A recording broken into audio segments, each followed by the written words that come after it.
Right, man, how are you doing? Not too bad, thanks, mate. Yourself? Yes, very well, man. Very, very, very well. Now, I'm excited to talk to you because obviously you've had some pretty big things happen in the last few weeks. You've competed in Britain's. You put out a solid effort for your first time. Obviously, you've gone out on record and said that you weren't particularly happy about it, but I'm really, really, really interested to kind of get into how this has kind of come about for you, how you've been given this opportunity, and kind of track back a little bit of your history. Now, I know that you've done a fair amount of stuff in the Strongman Champions League. You've had the opportunity to kind of go here, there, and everywhere. Where did that journey start for you? Oh, well, the SL or just in Brits in general? In general, Uh, man. well, generally, I've been doing strongman 6 years. Started taking it seriously about 2 years, well, 3 years ago, and Rob Brampton had a word in my ear saying I need to start taking it seriously because I was still going out drinking and messing around.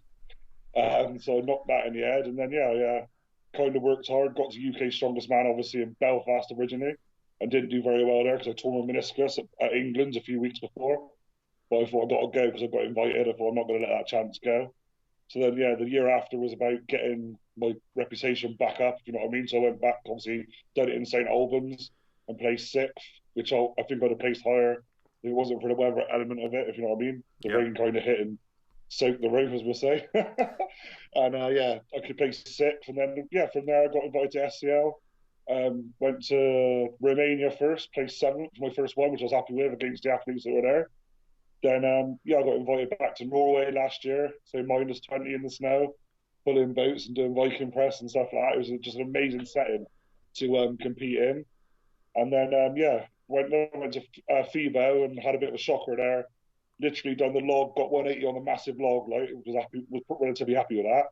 And then bloody went to do the frame carry and managed to pull something to my back in the warm up, and I just didn't know what it was. So yeah, just carried on, like gunned myself off. What I'll be right, as I normally do, is gone with it. And then yeah, we done the event, and as we just carried on, it started getting worse and worse. Just as a case of damage limitation, I slipped down to 10th in that one. And yeah, then where did I go after that? I went to Holland, and I was like, yeah, Holland, that's good. And then was doing really well. After three or three events, I was in fourth place. So I was like, yeah, this is going well, this is going well. And then on the last event at the Stones, I literally watched it yesterday, and it like was so sad to watch. Went on the first one, only 130, and literally just got a pop in my left bicep, and you could actually see it on the telly. Like it hasn't torn all the way, but there's like a hole forms in the middle of my bicep. It's like really weird to watch. I had to pause the TV and rewind it, and yeah, basically just partially tore it, but like tore the fiber as well in the middle. So yeah, that ended my competition really, and then obviously didn't compete again last year until I got the Brits invite. So then I started training hard about 9 weeks out. Obviously, was training continuously anyway, but 9 weeks out, I thought, oh, let's give it a go then and go. So I got a nutrition plan and just went to town really. I thought I got to do myself proud, my country proud, and obviously my family. So that was Yeah, it. 100%. It's been a crazy journey. So in terms of when you kind of really kind of took it, decided you were going to take it seriously. Prior to that, was it a case of that you had just done like a couple of competitions? Had you worked your way up through novices? Did you jump straight into the opens? Like, have you just always been a ridiculously strong man? I went up and done my first session, obviously, like I said, 6 years ago, and I pressed the 120 log on my first session. And then all the boys like, Jesus. our PBs, that's near our PBs. Then the next night I got called back to do it again because Dan, who opened Bristol Strongest, was like, you never come up and done that, you never come up and done that. So I went the next night again and done 120 again. And then I was there like kind of like initiation sort of thing. And then yeah, I just kind of done one novice, which was a K2 in a novice. Then I done one inters, which was body power, and that was 2015, I believe. And then yeah, I just went into opens. I thought if I want to get better, I got to go against better people.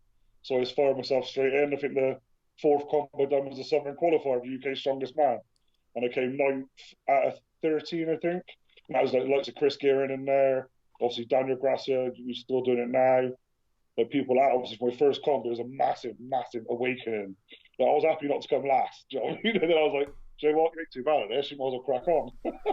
So with those kind of placings, kind of really early on in your career, were you finding that you were getting to comps and like, I mean, your pressing is just out of this world, just so ridiculously strong. But were you finding that you were getting to competitions and it was kind of the same events that you were kind of struggling with and getting hit hard with the points with, which is why you weren't kind of getting placed higher? Because I know, I mean, you're incredibly strong.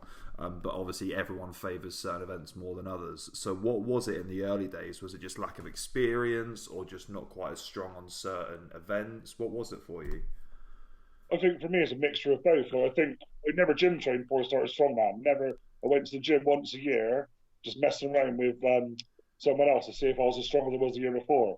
And I always done rugby and football, so I never gym trained. So for me, it's always been a case of catch up. Like I never deadlifted before, like properly. So I think my first deadlift was like 240 maybe, and then obviously just built from there. Like That's a ridiculous way to be starting off on, man. That's incredible. I know, but I think it's proper Mong strength. You know what I mean? You will do forward technique. It was disgusting to look at, but yeah, like every competition is a learning experience. Like that's why I say people message me all the time saying it's my first comp coming up. What have you got any tips? I said, yeah, enjoy yourself because you'll never get that back. Once that first comp's done, you obviously you enjoy it, but it goes so fast. You never actually sit back and think, well, that was my first one. I'm never going to get that back. So yeah, for me, my overhead was obviously always strong, so I'd done right on that.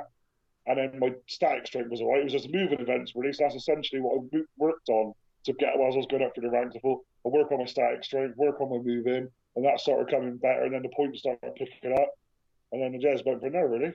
So when you really started taking things seriously, and you kind of had a word with Rob, so were you doing gym-based work prior to that, or was this literally a case of you were turning up to competitions, never have touched an implement, never have really stepped foot in a gym, and then just like coming first in your novice and first in your inters and that sort of stuff? No, for me it was I started obviously like I said 6 years ago. Started I trained 3 months and then did a novice comp, but I placed ninth out of 30, I think.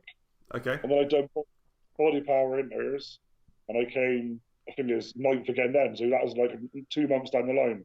So within five months or 6 months, I'd done two comps, and I thought I'm not exactly a million miles off the pace because body power was a good indicator back then. You had good athletes coming up through, didn't like glory on it. You know what I mean? They stayed where they were and sort of things like that. And yeah, it was good. And then like I said, the Opens qualifier for UK Southern qualifier, that was the real eye opener. I was like, this is a different league now. You need to start like whooping your ass a bit because I never had no training plan. Like literally, the lads I train with now taught me how to do strongman. So I learned from them and learned their techniques. But obviously, not their technique don't suit me. If you know what I'm saying. Not Yeah. everyone's different, aren't they? So my deadlift might be different to theirs, and my press is different to theirs. So now for me, like Rob gives me a rough program, but I kind of work the numbers myself. So like pressing wise, I'll do my own thing because I know how to progress myself quicker with that. So Okay, yeah, so it's a case of he's kind of given you the skeleton of your training plan, and then you're just kind of taking each session as it comes, seeing how it feels. If you maybe going to push a little bit more on one day than the other, then you can do. Like you've got a little bit of flexibility, or are you kind of telling yourself before you go into a session, right? Today is a 155 log for 2 for 3, whatever it is, and you just go in, hit that number, and you're done. Like how do you train that? well, I generally just obviously for how I feel. I always train over it. I'm damn most tired because it's obviously my strongest event. So if obviously I usually do deadlift now on a Monday because obviously I'm fresh. I didn't train tonight because I give myself the day off.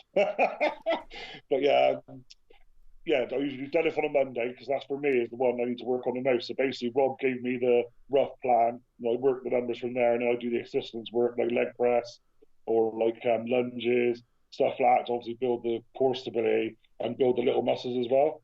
And I do rows and stuff like that. But yeah, it is kind of structured a little bit, but it's also got freedom. So if I'm feeling absolutely hanging, I can just hit a certain number, like 80 or 90%, and leave it there, do you know what I mean? And not have to go and bust a gut. Because obviously I still work for a living, so my job's manual labour. So I'm working all day and then going training for 3 hours after. If I'm not necessarily feeling fresh, I won't go so hard, if you know what I mean? Yeah, I was gonna mention that because of course you're are you a scaffolder? That's correct, yes, unfortunately. Yes, but as in like that, for anyone that knows that job, it is ridiculously manual and it takes so much out of you. And it does kind of, to an extent, explain why you have such a ridiculous overhead, because the amount of times you're passing stuff up and doing whatever, you're basically fucking built for it, man. Do you know what I mean? But how do you deal with doing such a manual job during the day and then go into the gym and expecting to put in, like you said, another 3 hours of not just basic gym training, but strongman, which is some of the most intense training and intense movements that you get in any strength sports? How do you deal with that? I just think you've got to be mentally tough, to be honest. Like, I'm one of these people who competitive, so I don't like people to get the better of me. So for me, if I miss a session I've had today, I've been sat at home now stewing about not going because I should have went. But at the time, because I worked late, I didn't get home until like 5:30. I train at 6. I thought I'm not dragging my ass all the way over there now. I'm just having a crap session. So I thought I'd give it a rest. Because obviously I can't press at the moment because I've got a slight rib injury. So I'll just catch my squat and deadlift up on the other 2 days of the week. So yeah, just you kind of just got to be getting into the routine of doing it. Like it's like anything in life. If you do it all the time, it becomes habit. So that's what I do. I usually work, come home, have something to eat quickly, have a shake, go training, then obviously have my dinner when I get home, and then go to bed. That's my routine. Obviously, have a shower as well. So I don't want to smell, but that's my routine. The shower's optional. Everything else is part of the routine. The hose pipe's at the back, and you've got to get underneath it. That's Yeah, your hot cold treatment right there. Just a bucket of water outside. and on the days I don't train, I see my kids generally, so that's active recovery, looking after them for. So in terms of your training programs, is it a case of that you're having a look at your up and coming competitions and you are working in the specific movements for the comps you have coming up, or do you generally say as like a rule of thumb, like I'm gonna train log, farmers, yoke, etc., every single week, and then you'll just play around with implements closer to the time? How do you like to structure your training in regards to working towards the next comp? Well, for me, I generally do my obviously compound lifts, which is squat, deadlift, overhead every week without fail. So that's Monday, Wednesday, Thursday night. Obviously, my assistants work after, and then on the Saturday, I'll do comp specific training if I have a competition. If I don't have a competition, I'd work my weaknesses like I need to work. So, like farmers or like moving events or stones. Because obviously, for me, I haven't done stones a lot of times. So I'm alright at them, but I want to be better. So I'm now going forward and going to try and do stones every single week of training, even if it's just light reps. But just get used to the movement in between the stones, obviously breaking it down and becoming quicker. So I think you need to work your weaknesses when you can, because obviously when you're training specific, it's obviously harder to fit them in. Yeah, of course. And in regards to kind of highlighting your weaknesses, is this just something that you've kind of found yourself, or is this kind of something that you've had friends say, okay, we think that you're not necessarily quite as strong as this or that, etc. As myself, I've got to be honest with you, I'm my own worst critic. I hate doing stuff wrong. Like Brits, like looking back now, I think I had a good showing, but after the competition, I was fuming. But I didn't want to talk to no one. I was just like kicking myself.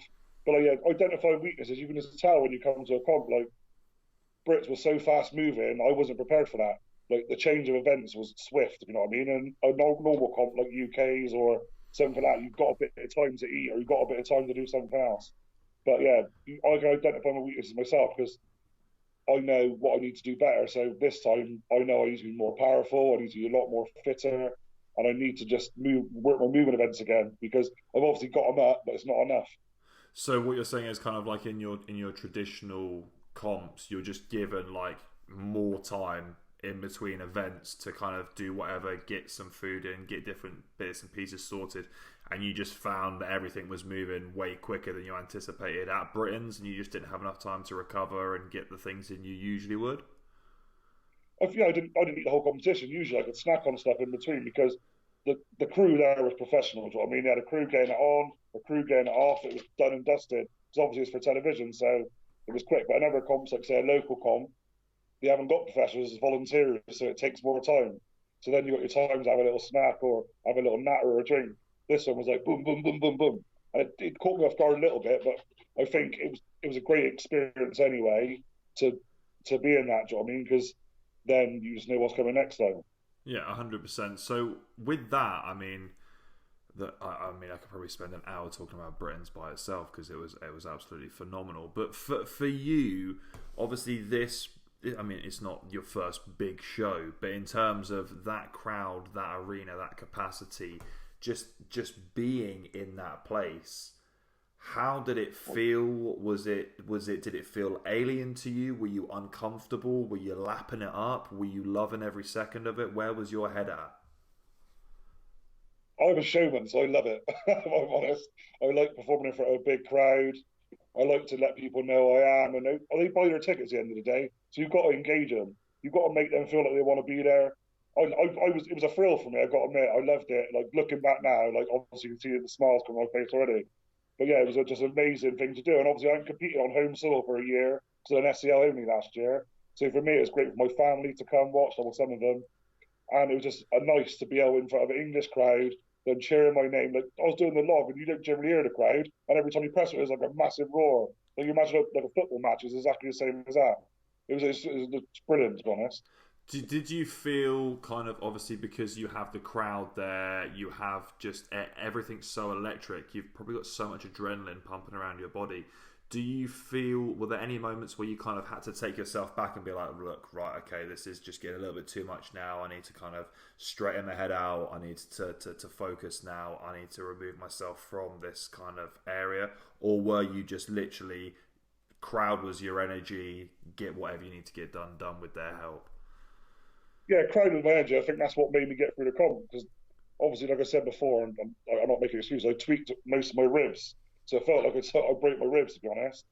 So that's what got me through because I didn't want to let them down. And briefly before Stones, I was having I got to admit, I was having a tear because I felt like I'd let myself down, let my kids down. And I spoke to Rob. He was like, "Mate," he said, "you're from Bristol. Who else has done this from Bristol?" And I was like, "No one." He said, "Well, exactly." He said, "Get your head out your ass and get on with it." And I was like, "Yeah, fair enough." Like he said, "Just go and do one stone." So I thought I'll go do one stone, and then that went up, and I thought I'll crack on now and keep going. Then I got to the fourth one, I went to pick it up, and it felt like someone stabbed me in the ribs. I was like, I can't do it anymore. So I just dropped it and waved to the crowd and gave my belt to one of the ladies in the crowd. So I wanted him to take a memento, and I thought, you might as well have something. So I just done that. I love that. I love that, man. That's awesome. So, in regards to your ribs, do you know what you've done now? Because you originally sustained the injury on wasn't it like event 2 or 3 or something like that, and then you just basically carried on through. Yeah, it was event three, the loaded medley. I tweaked them 2 weeks prior when we went out to train. I drove up to York to train on the kit. And the 150 keg, I picked it up and I just felt a pop. And I was like, didn't really notice it at the time. But when I was driving home, it got more and more tender. So I got in the bath for like a good hour, used salts, like done everything I could. And it was there for a couple of days. And then I was like, oh, it's gone away now. I'm fine. So obviously, me being me, carried on. Literally done the duck walk, turned around, picked the keg up again, took 2 steps. And if you watch the video I posted, you see my posture completely change on the right hand side. So I dropped my arm lower to try and keep the keg. And I obviously managed to finish the medley. But yeah, I felt like an horse had kicked me, and all that side had like gone real tight, and I was coughing. Like, I didn't have a cough before, so I had a cough for like 2 days after. It was just really funny and weird. But I think I strained my intercostals, which is obviously the muscle between the ribs. So obviously that all got inflamed and just obviously was causing me a lot of problems.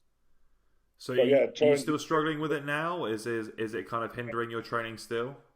yeah, I can't press at the moment. So I've done squat, I've done like light deadlift last week just to see how it felt. But even bend over to tie my shoe, it just feels like someone's giving you a rib shot. You know what I mean? So are you getting any treatment on it? Are you just kind of seeing how it goes? What kind of stuff are you looking for? There's nothing they can do to us. We've just got to take anti-inflammatories to try and bring it down, which it has been doing. I'm taking naproxen for about a week now. There's nothing the physio can do because the muscles are so small they can't get access to them. It's like in between your ribs. So when you break your ribs and like you cough and it hurts, that's the muscles are obviously there. So Yeah. just a bit. Yeah, it's a pain in the ass because obviously it's annoying enough to interrupt your training and your training plan and your training flow, and it obviously means that it throws things off. So have you kind of got a rough idea of when they're kind of thinking you're going to be back to full fitness? And if so, is it a case of that you're having to take it really slow, or will you kind of be able to get back to kind of decent numbers quite quickly? I'm open to start pressing again next week. I'll give myself the aim to start pressing it, so I should be back by then. But I'm still going to continue to train around it anyway, because I'm doing FIBO in the start of April. So I'll be going back to Germany for SCL. And yeah, I'm going to obviously training to get stronger and fitter for that, because I didn't do myself proud last year, so I want to go back and rectify that. And, yeah. And how are you kind of going about doing that in terms of like with your fitness and stuff? Is this stuff just literally kind of doing more CV based work? Is it doing more kind of carry medley based events? What are you doing to kind of improve your fitness? Well, basically, like I said, once my ribs are healed, so I'll probably start event training next weekend. So then I'm going to do a lot of like medley work, like I mentioned, a lot of conditioning work. Just basically throwing sandbags, chasing after it. You've got throwing bags. I'll do some of that, run after it. And just basically going to put a little plan together where I'm always doing something. I'm going to swim on my rest days as well, just to get some more active recovery in. Just look after myself a bit better, because obviously I work, like I said earlier, I work all the time, then train, and then obviously see the kids. It needs little time for recovery work. So I need to like explore what I can do and get done in the time I got. Do you know what I mean? So realistically, with everything that you do, how much time outside of training and work are you getting to kind of do these things, to do your recovery, to do all these tiny little bits and pieces that are, you know, really important in the grand scheme of things, but they take up a lot of time? Yeah, well, I think I obviously work 40 hours, train 15 a week, and I see the kids all day Sunday, and I see them from 6 till 8 on a Thursday, Friday. So that leaves me probably about, with sleeping, 10 hours, maybe. So yeah, I've got the case of having to, like, this is what people don't see about me. I'm always in my car. I eat in my car, I'm doing stuff in my car because I always got things to do. Like, I'm spinning plates all the time. And then I'm trying to make the best of the situation, you know what I mean? But I love it. On the one way, I love it because I would never let my kids down not seeing them, and I would never not train apart from tonight, obviously.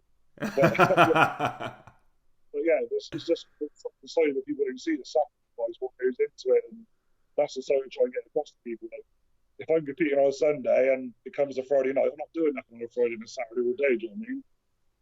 Or if it's in the summer, like I'm not going out in the sun, I'm risking losing energy to get, or sunburn or whatever, but we got to fight away. Yeah, 100%. But this is the thing, you know, when you get to the level that you've got to, when you've worked as hard as you have to get to where you are, you're not willing to throw it away, because you know what you're capable of. You want to get better, you want to get stronger, you want to represent yourself more, and you're a hyper competitive athlete. Like you're never going to settle for second best. So regardless of the fact that maybe you're tired or you're aching or you've had a shit day or you haven't slept enough or whatever it might be, you know, you're always going to be there, apart from today, putting in the effort in the gym and doing the things that are necessary, because you want to be better, man. And that's inspirational. You can't teach that. You're just born with it. Do you know what I mean? I appreciate that. Thank you. I just think I'm a normal person, but yeah. Dude, trust me, normal people do not move the fucking numbers that you move. Not in a million years. Not even close. I don't even think you could use the word normal, man. You're superhuman in that respect. It's crazy. So moving forward from here, kind of looking down the line, what is kind of the game plan for you? Obviously, you've got FIBO, you've got SCL. You've now also got Giants Live in the mix as well. Stop it. The dogs are arguing now. We've got 3 dogs in the middle of the conversation. So how are you going to juggle all of these different competitions? Obviously, they are all very, very demanding in themselves. The training is rigorous for every single one of them. Are you going to be a lot more picky and choosy with your competitions coming into kind of this year and next year? Are you limiting yourself, or are you kind of an open book saying, you know, I'm just going to try and get as many comps in as I can at this level? For me, I used to do like 7-8 comps a year, too much. like trying to fit it in, obviously the recovery and the training. For me, I'm probably going to do 3, maybe 4. It depends on SL really, because if I put in some good results and make a final, I'm going to go. Do you know what I mean? It's hard to juggle and comprehend at the minute because obviously I've only done one comp and I wasn't overly happy with the placing, but I was good happy with the showing. But so yeah, I think for me I've got to judge it off the next couple of comps I do and go from there really. But I'm positive, 100% positive that I will be a better rider in England at the end of the year than what I am now. Yeah, and you can't ask for more than that. Do you know what I mean? You can't ask for more than that, and it's good that you have that level of introspect that you can kind of go into a competition and say, you know, I'm not kind of limiting myself to this. Let's see how it goes. Let's see how the events roll out. Let's see how the body feels afterwards, and then we'll kind of go from there. So, do you kind of what are your kind of core comps coming into this year? What are you peaking for? Like I said, I got FIBA in the start of April, so now I'll just work towards that. I got nothing else lined up after that, I don't think. You just get in with, obviously, the level I am, you just go to get invited here and there. And I don't really want to do UKs this year again, simply because the fact all the rulings have changed and people are getting invited back that finished the UK's final last year, and the year before it wasn't there, if you know what I mean. So I don't really want to do a qualifier and have to drag myself all over England doing things just to get to a comp I believe I'm already at the level of doing. So Right, okay. I respect the people that are doing it wrong. It's just for me, it's not feasible at the moment with obviously the time constraints I have. So yeah, I'm just gonna do FIBO, obviously place high as I can. I'm hoping to obviously be top 7 or top 5, and then get invited back to more SCLs and get from there. Really. It's nice to see the world as well. I'm very fortunate to go nice places. So yeah, I want to keep doing that really. I was gonna say, like, I mean, you just have to take a look at your Instagram to kind of see. But you spoke about it at the beginning, but that comp in was in Norway when you're out in the snow, dude. Yeah. It just looked incredible. I was actually talking to one of my mates about it on Saturday night actually. And I was saying just how insane it is, and like that just being out in the scenery, like it must just do something to you. What is it like competing out in the open in the freezing freaking cold, snow literally falling on you in the middle of the forest, Viking pressing a giant log? How does that feel? It feels amazing. It's the best recovery after a comp I've ever had. My body didn't hurt hardly at all after because it was so cold. You obviously, it's no what it must have been good treatment. I don't know, but yeah, it was a good atmosphere. It was obviously up in the mountains, so you all stay in one hotel. So all the athletes are in one hotel, all the spectators, everything. So it's a real close knit group. And then you go and get on with your events. So we done the Hercules hold on the Friday night, so it was like -20, and we're wearing a T-shirt doing a Hercules hold, which was 150 kilos in each hand. And like we're literally freezing your nuts off, but you just got to try that onto it as best you can. And the next day, once you're back with the athletes tent, so when you finish your event, you go, the heaters are all there. That was alright. It was just really enjoyable. I like doing these events and doing certain things that people don't do. Like I to tell my grandchildren that I've been to Norway and competed -20 is a fantastic story for me. For me, life's about making memories and then relaying them on. Do you know what I mean? So that's what I want to do. Yeah, 100%. It's stuff that you just don't get the opportunity to do every single day. You know, I think it's fantastic that we have the opportunity to compete in giant arenas and stuff over here, but being out in the elements like that just adds a completely different factor into it. So when you're competing in that kind of temperature, is the body feeling any different? Are you having to kind of do extra warming up because you know when you get hit by the cold, you're gonna seize up? What are you doing differently to compete in freaking -20 degrees compared to like room temperature in the Sheffield Arena? The Sheffield Arena was not room temperature. Not an ice rink for a start, so the athletes bit's quite cool. Then you go out underneath the lights and it's absolutely roasted. Literally, you step out, you're like whoosh, sweating. But yeah, -20. It was you obviously got to warm up a lot thoroughly, be ready. But the events were quite quick turnaround there as well. But obviously, like I said, you had the heaters. So obviously, it's a big flamethrowing heaters, the industrial ones. So they had about 4 of them in this tent. And like you're just warming up, obviously chatting to the guys, getting ready. So you make sure you're warm. Then you do your event, and you're straight back in because you don't want to be stood out there for 10, 15 minutes, absorbing all the cold, if you know what I mean. So then, yeah, you kind of find out when you're coming into the next event, and then you probably give yourself 10 minutes before you start warming up again. So you're not constantly staying warm, but you're always getting warm before the next event. Yeah, yeah. So just giving yourself enough time for everything to kind of kick into action before you move on to the next one. But it's interesting that you say that the recovery is so good afterwards, probably because of the cold. When you usually compete, do you have any routines kind of post competition that you like to do? Do you like to do ice baths? Do you stretch out? Do you just literally go home and crash out for the next 48 hours? Like what is your world post comp? It depends, obviously, where it is. Obviously, if it's in a different country, we generally go out and have a drink, because obviously I don't drink very often. And obviously, if it's SCL, a few of us go out and have a drink, and obviously get to know the community. Obviously, you're coming from all these different places in the world, and you might not necessarily know someone so well. So obviously, you go out and get to know each other. But here, generally, I'll compete. If it's local, I'll travel back if it's local enough. I'll get in a bath, like a really hot bath, use my recovery gun, and then the next, or like get sometimes an ice bath. Generally, I don't bother having an ice bath after a competition. It's usually the day after. Obviously, on the day of it, unless it was a UK strongest man where I had loads of cold baths. It was 3 days comp, 3 day comp. So on the nights you had to have your ice baths to recover for the next day. But yeah, it just depends on what kind of comp you're doing, and if I'm in a bad mood or not. If I've done absolute crap, I'll drive straight home. I won't stay in the hotel. I'll come straight home. Like at Brits, I wanted to come straight home. It was only because I got talked out of it that I did, and I'm glad I did, really, because it was good to obviously go back to the hotel and spend some time. And I needed to rest because I was so tired. But driving 3.5 hours would have been ideal after doing a comp. No, But no, yeah, you probably would have been absolutely smashed. So, talking about absolutely smashed, how heavy is an SCL International drinks? Because I know the size of you lads, and I know you boys can put it away. I cannot begin to imagine the sight of five of you walking into a tiny little Dutch pub and destroying their alcohol cabinet. well, when we done SCL Holland, we actually stayed in Germany. We travelled across.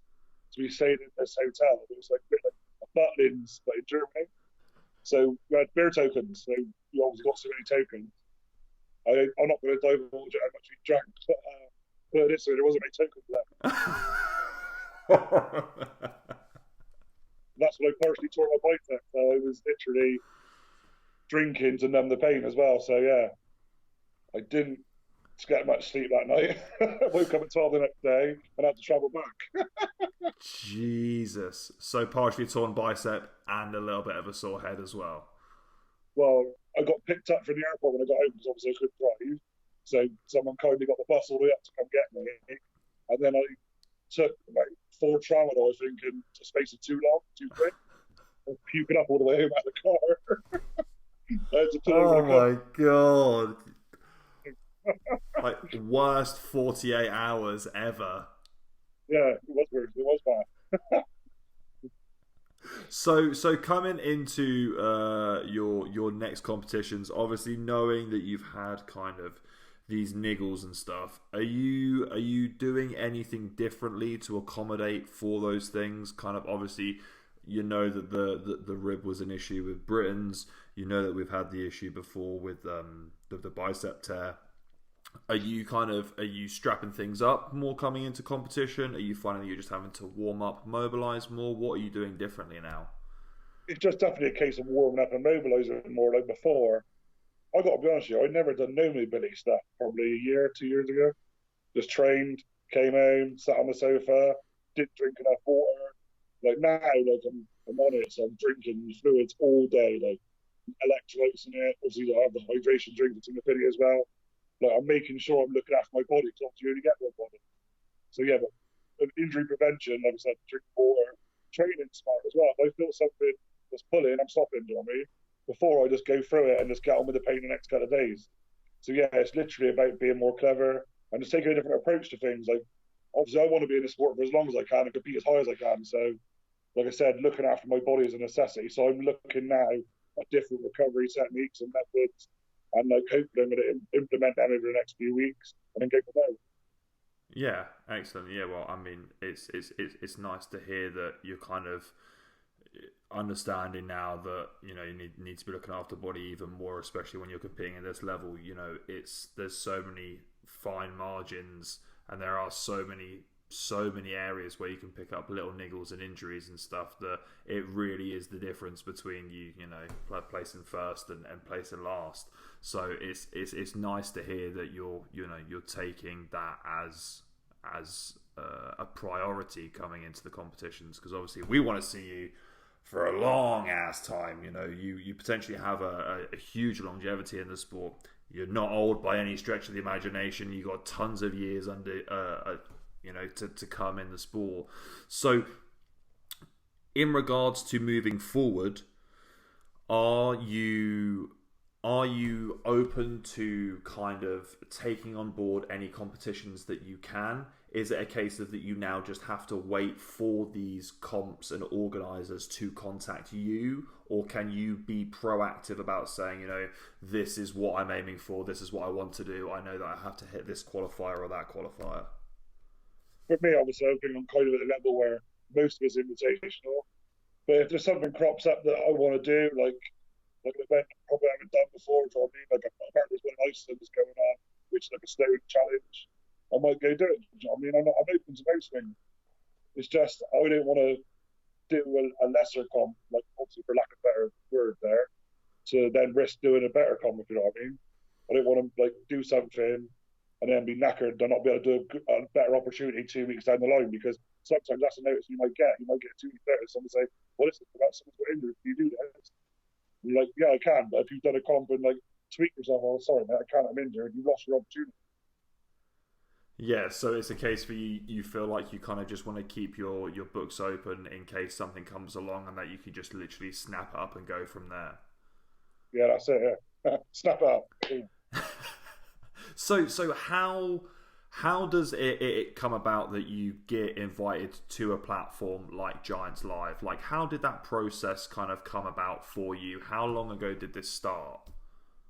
Well, for me, I've been obviously seen Colin and Darren a few times, the body power, and people have mentioned me to them, and they've kind of said, oh yeah, you're on our radar. Apparently last year I missed out on a place by the skin of my teeth, and then this year I was probably 80% sure I was going to get invited, but then that 20% creeps in, and you're like, well, I might have to again, not pick me, and then I got a message on Facebook from Darren with my official invitation, and I got to be honest with you, it was overwhelming.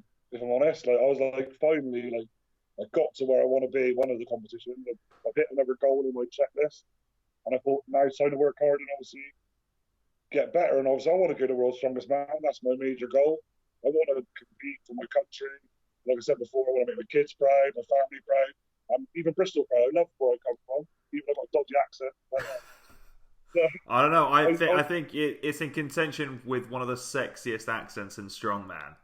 It's the housewife's favourite, I think. Everyone's yeah, but mate, that's awesome. It's so nice to hear someone that is taking on more than themselves. Like, I love that. I love the fact that you're not just representing yourself when you're out there, but you're representing your town, you're representing all of your friends, all of your family. Like, it's so nice to hear someone that's so loving and humble and warm-hearted and just wants to go out there and impress people, impress the crowd, get everyone involved. Like, it's hard to find that combination of humbleness, showmanship, and performance. And like, dude, I think you're doing it. Do you know what I mean? I'm just trying to. I was always brought up to be the way I am, so I was trying to do my mum justice and conduct myself in a way that's positive, and hopefully people will take from it what they take from it. Like, I'm one of these people that I don't necessarily care what people think about me, but I like to, the people who I care about, I like them to be proud. That's what I aim to do every day. Yeah, 100%. And if at the end of the day you've worked your hardest and you've given everything that you can't really ask for more than that. Do you know what I mean? Like, no matter what you're doing, you can see that you're putting 100% effort. Whether you've got a torn bicep, whether it's fresh, whether it's an event that you love, whether it's an event that you don't. You wear your heart on your sleeve and you bust your guts. And if you can't do something, you'll hold your hands up and say, hey, can't do it, but you're gonna go with everything with 1,000%. And that's what I love, man. It's strongman is that as a sport. You know, it's an everything or nothing. And when you find people like yourself who literally go out there and give everything, it's really, really nice. It's really nice, and I think it's inspirational as well. You know, I think there are a lot of people that will kind of listen to your story and realize, you know, okay, this guy hasn't been doing it for a crazy amount of time. You know, he never stepped foot in a gym previous to this.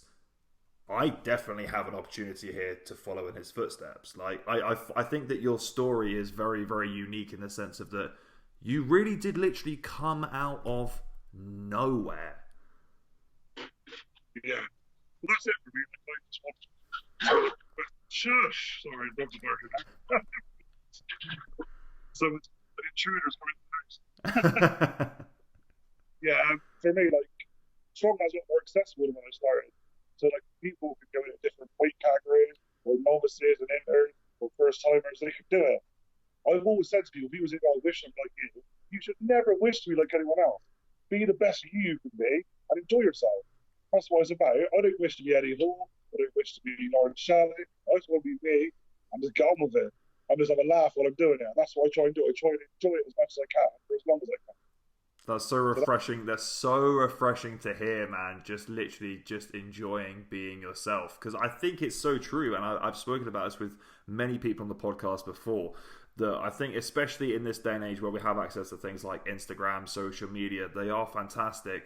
But, you know, we do constantly get bombarded every single day with, you know, okay, they're lifting more than me than this. They look better than me than this. And you end up going, okay, well, like, I want to look more like that. I want to look like this person. I want to have that physique. I want to be able to do this with that implement. And people start to fall into that trap of wanting to be more and more and more and more like people that they idolize. So it's so freaking humbling to hear someone be like, you know what, like, as much as I respect Lawrence, like, yeah, fantastic, incredible, but you do you, mate, and I'm going to do me. Like, yeah, that's wicked. I love Lars, I love Rob, I like Eddie, like, I just like enjoy being myself more. I like to have a laugh. I don't take much too seriously. Like, even during when I'm competing, I'll still have a laugh with different competitors. I'm not only who sits in the corner like giving people the eyes back. I just have a laugh and wind people up and try and make light of the situation because we're all in the same boat. So you might as well enjoy it while you're there where you can. And the results, I just do the best I can. The results will come at the end of the day. You just got to keep working on it. How do you find your other competitors deal with that? Because, you know, I've been to a couple of competitions now, and you kind of get a vibe for it. And there are very much those people that are like, don't talk to me. Like, if you come anywhere close to me, I will stab you in the face. And there are those people that, you know, from the get-go are cracking jokes. They're saying hello to everyone. They're making people laugh. There's really that big split. So when you have like a big personality like yours, and you come into a scene, how does that change things up? Like, do you find that you kind of tone things down a little bit the first time you meet people, or are you just literally like out there and people are like, who the fuck is this guy? Like, will this guy please just shut up? I'm just me. Like, I don't ever water myself down for anyone. Like, I'm an honest person. If I don't like you, I don't speak to you. That's it. If I like you and I speak to you and I insult you, we're good friends. That's that. I'll walk into any room. I'll just be me. I've got to be honest. People either love me or they hate me. People say I'm brash. People say I've been called a bully before because I've been having a bit of battle with someone and I've said something that they might have offended them. Well, I've always said, if you've got a problem, you can speak to me and I'll apologise. Do you know what I mean? If I've upset you, I don't set out to upset you. I say, I'll have a laugh. Everyone gets the same treatment. It's not a single one person. Everyone gets the same. And I think people are so offended nowadays by anything. It's just a bad culture to be in. But yeah, 100%. Yeah. But it's the best way to be. You've got to be you, because especially at this level, you know, and especially with things like social media, it's like people see through the BS. Like, if you're not being you, people know about it, and then you start to get a reputation for being a false person. When you go out there and you live your life online, and you have your YouTube channels, which obviously you just started up, you've got a big Instagram following, people are going to get to see the real you, whether you want to put it out there or not. So it's nice to know that you're owning that, even to a point at which you feel like it's rubbing people up the wrong way. Like, that's so awesome. But it's nice to find people that are happy being them. Like, that's cool. The thing is, I learned from an early age, you can't please everyone. You can't be everyone's friend. People are going to like you or they're not going to like you. So if you just stay true to yourself, that's their choice. It's their problem if they don't like you. It's not my problem. It doesn't impact my life Yeah. because they're just a part of what I'm doing. Their opinion does not necessarily matter to me. But I'll still be polite to them. And in that circumstance, unless I actually hate you, I won't speak to you at all. You can blame my mum for that. I'm glad that we're having a conversation then, because then I'm in the green. It's all fine. You're right, you are. So I like to wrap things up the same way with every guest, and I'm really interested to see where you're going to come from with this. So I want you to, for a second, imagine you're taking a step back in time and you're going back to visit your younger self, probably 12, 13 years of age. You haven't really formed that many opinions on things. You don't really have the great knowledge that you have now. You're allowed to give one bit of information, a bit of knowledge, a bit of wisdom, whether it's a quote, a mantra, a way to live your life. What information do you give to your younger self to help you through everything that you've had to go through to get to where you are now? Don't believe what everyone tells you. Follow your heart.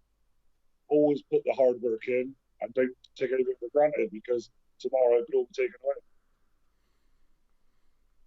It's so true. So true. So true. I love every single one of those. That hits the nail on the head, man. Look, it has been an absolute pleasure, man. Thank you so much for coming on. Obviously, you've got some big things coming up.